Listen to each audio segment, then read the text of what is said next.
Hey everybody, ciao, amici, buoni, it's Pamela, and I am here today with what I hope is going to be a helpful video, especially for the women out there. This is kind of a response video. It's not a direct response, but I am making this video, I guess, in response to another YouTuber that I follow on YouTube. His name is Mike the Vegan. I'm going to link to his channel below, so check him out. He goes through all the reasons, like logical arguments for veganism, nutrition, etc. So he's more like, I would call him activist, whereas I'm more lifestyle. I like watching his stuff. He's really good. He's funny. He's just really smart. So I found this video on his channel one day. It's called 1 in 10 Women Have the Missed Disease. And he was doing this video about endometriosis. And he titled it that way because 1 in 10 women have this disease, and it's called the missed disease because it's often undiagnosed or untreated, or both. I watched it with a lot of interest because I have endometriosis. Now, I don't share a lot of really overly personal information on my channel, at least I haven't up until now. So sharing this with you is a new experience for me, and it feels a little bit awkward, but I felt this was really important to talk about, especially having watched his video and thinking about my own experience. So I'm just kind of trying to get over myself and share this personal detail about myself because I want to try and help people with my experience. Now, Mike's video concentrated on how plant-based eating can and does often help endometriosis. Endometriosis, as far as I know, is not curable, but plant-based diets can certainly help greatly, and you should definitely watch his video to learn more about that. My video right now, I'm only going to be sharing with you my personal experience, and I will say right off the bat, my personal experience is inconclusive. And you'll see why in a few minutes when I tell you my story. Even though I can't draw any hard and fast conclusions from my experience, I still wanted to share it with you because it might help you. It at least might help spark a conversation with somebody you love or with your doctor, or it may help you think of things that you haven't thought of before. So what is my story? I'm going to go back to when I was much younger, like late teens, early 20s. I used to have the worst periods, the worst. They were so painful, and I lived with it for a long time because I just thought that I was just one of those people that had really painful periods. And I know this is very common, so there was no reason for me right off the bat to think anything was wrong with me. But eventually over time, I would say into my early 20s, so I graduated from college and I went back home to live with my parents, and it just seemed to get worse and worse with every passing month. It got to be so painful that during that time of month, I couldn't really function. I was in so much pain.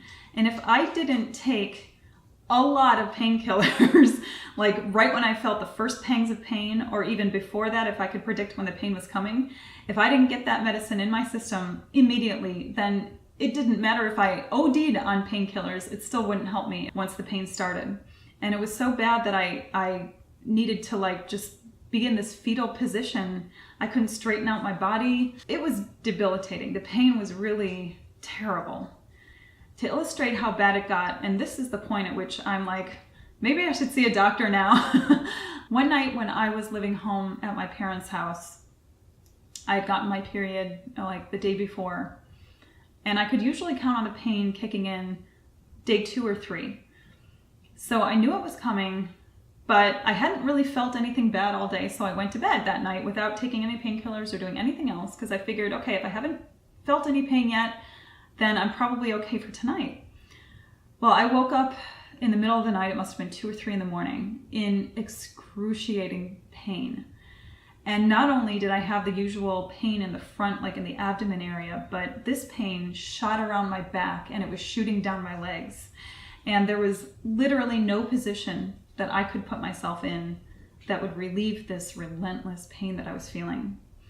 And since it was in the middle of the night, I didn't want to wake my parents up, so I tried a lot of things. I tried a hot bath, that did nothing. I tried a hot water bottle, nothing.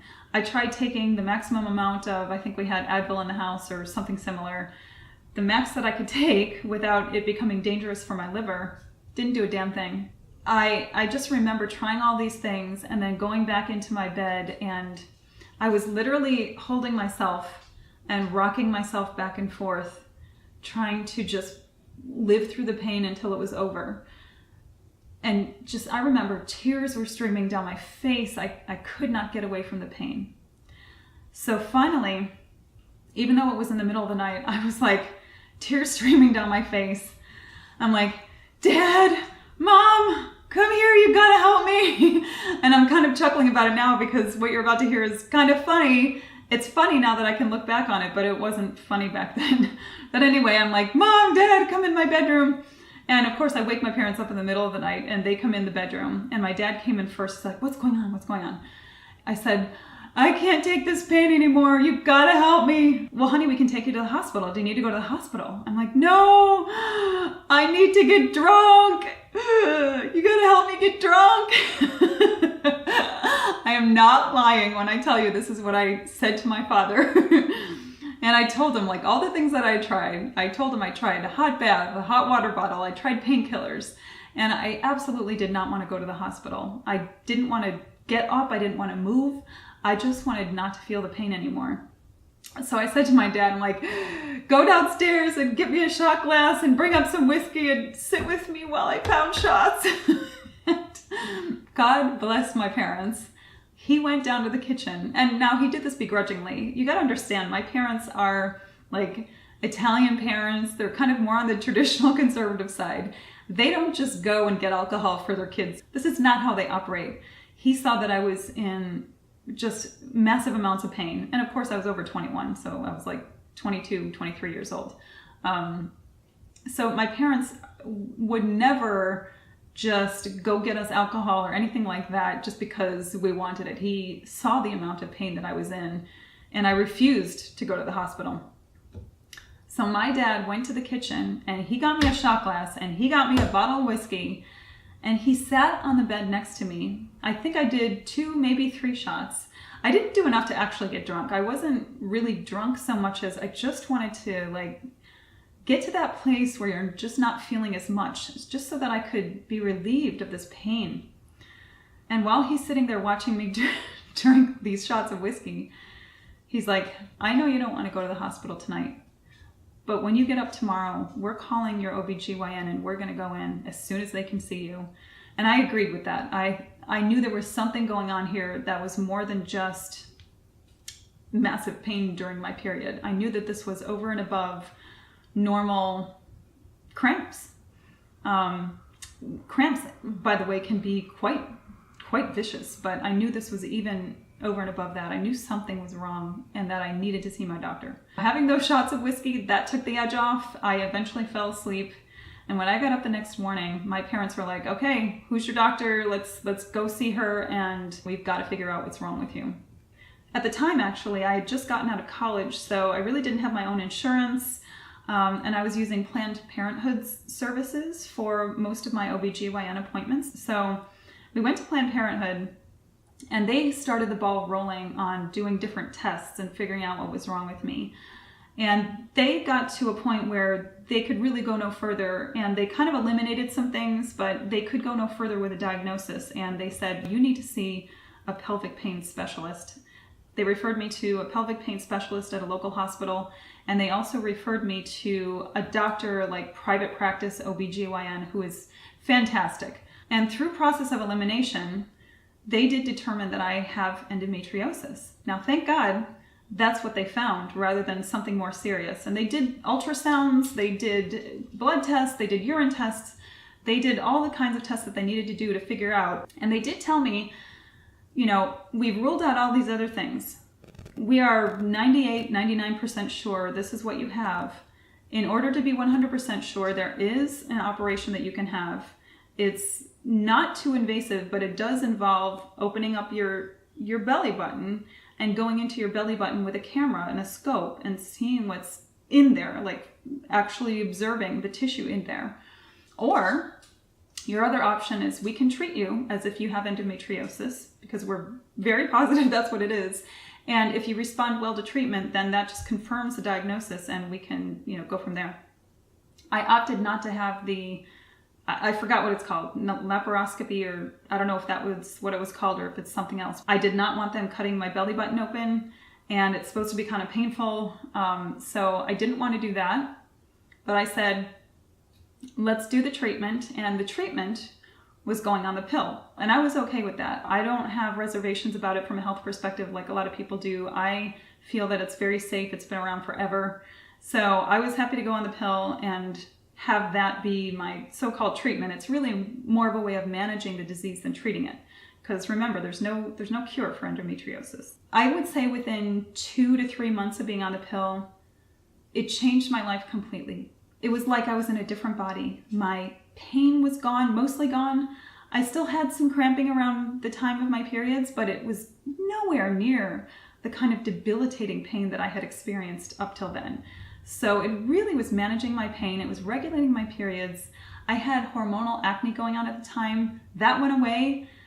It's just like, it was like night and day. I was astounded at how good being on the pill was for me. It's like the lights went on. You know, that's all, the only way I can describe it. The level of pain that I used to have before going on the pill and what I experienced after, there's just no comparison. Now, meantime, I was not vegan yet. I think I had just turned vegetarian, or I was about to turn vegetarian. And so for all intents and purposes, I was still eating like an omnivore. I ate a lot of dairy. I ate a lot of cheese, ice cream, eggs, stuff like that. I was never a big meat eater, even when I did eat meat, but that was part of my diet. So 11 years ago, I went vegan, and I had already been on the pill for quite a while. Then fast forward to about 3 or 4 years ago, and I've been on the pill for like a long time, most of my adult life, from my 20s on. And I decided that, okay, I've been on the pill for a really long time. I'm vegan now. I don't know if that will help at all or what, but I'm going to try going off the pill and just seeing what happens with my body. If my body kind of adjusts in a way that works for me and I don't need to be on the pill anymore, then it's probably better that I give myself a break and don't do that.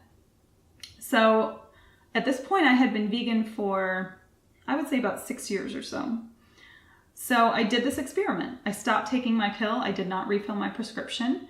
And I did this for 2 years. So for actually a little over 2 years, completely no pill, plenty of time for my body to adjust. And what I found was that I never did reach the same level of pain as I had before I went on the pill and before I was vegan. Now, this is where it gets a little muddy. I mentioned in the beginning of the video that I can't come to any conclusive statements here about my condition because there are a lot of overlapping things that were all at play together. So I cannot isolate being on the pill versus being vegan and tell you that, oh yeah, vegan is the thing that really changed things. I'm just telling you my experience so that for what it's worth, you can benefit from my experience. So during that 2+ year hiatus from the pill, I found that over time, the pain started to come back, month over month. I did get a little more pain over time, but it actually never got so bad like it was before I went on the pill. It was much better even without the pill. So the only difference between now and then is that I was now vegan, whereas I wasn't before. And yes, I'm a little older now. Your body changes, your hormones change. But I can tell you that having given my body a break and just seeing what happens, the pain didn't come back like it had been before. It was much better, even off the pill. I would recommend that for women with endometriosis who really need to control the pain and control the severity of their periods. It's not for everybody. I am not a health professional. I am not making a medical recommendation. So you need to do your research before you take my advice or anybody else's advice. You need to research and know what you're getting into.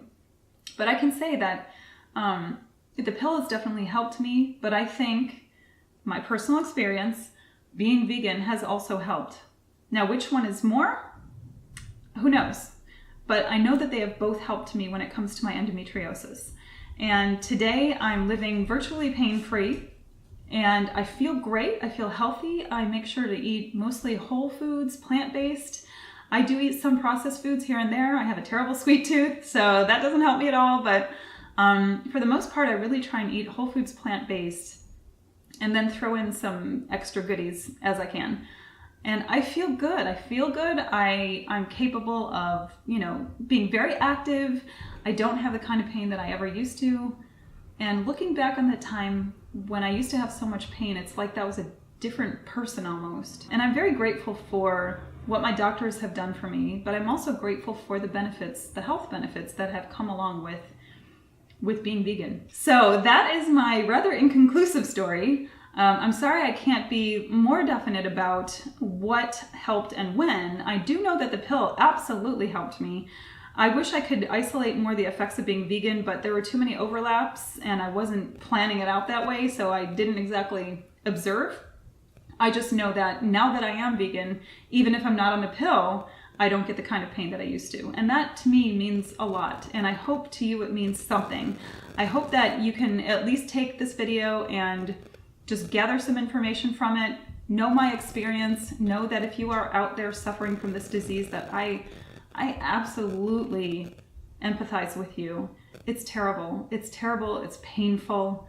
It can cause infertility. I wish and I hope that you will find treatment either in a whole foods plant-based diet or go see your OBGYN or both, or other treatments that may be out there now that weren't when I was diagnosed. I hope this has been helpful for you, even in a limited way. If it is, let me know in the comments. Let me know your experience. Let me know if you've tried the pill, if you've tried plant-based eating, if you've tried something else that's helped you with your endometriosis. I would really love to hear it because it's something that those of us who live with this disease, we will always live with this disease. So anything that's kind of new and people are finding that works, I want to hear about. Please share your experience. Please be sure to like this video. And if it's been any help at all, feel free to share this video. This is just me pouring my heart out to you, my friends and YouTube followers. I really appreciate you and I hope that I have helped at least a little. I will see you next time. Bye-bye.